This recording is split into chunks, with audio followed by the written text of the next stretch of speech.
The European Union has called an emergency meeting on Tuesday. They want to discuss the arrival of tens of thousands of Moroccan migrants into the Spanish enclave of Ceuta last week. The meeting will come after 22 member states issued a joint letter calling for action and the need to strengthen EU borders. Journalist Dominic Velitis is in Bristol, England, with the details.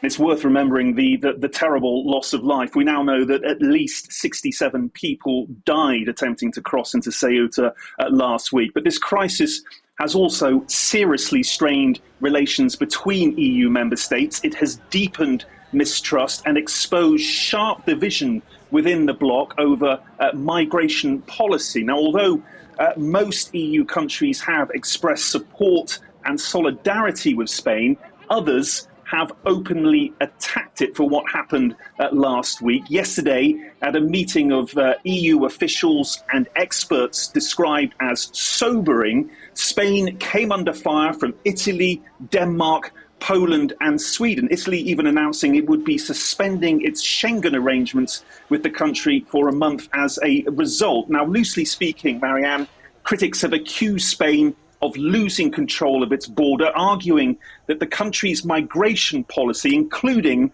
the regularization of undocumented migrants, not only encourages human trafficking, but by extension threatens EU security.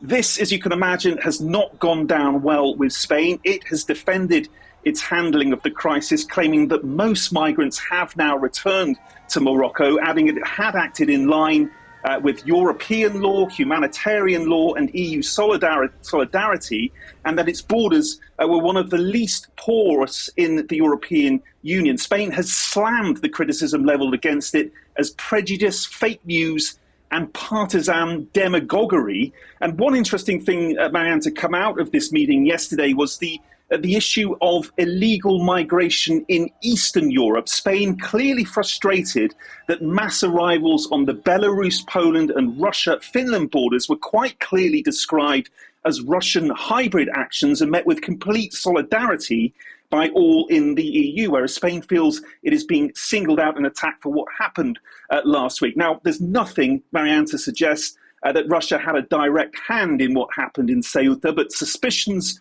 were, we understand, expressed at this meeting yesterday that Moscow might be attempting to exploit the fallout and deepen the divisions among EU member states that we're now seeing. Now, later this week, as you mentioned, EU interior ministers will meet to try and agree a coordinated response to the Ceuta crisis and calm the split that it has very clearly exposed within the European Union. Dominic Velitis in Bristol, England.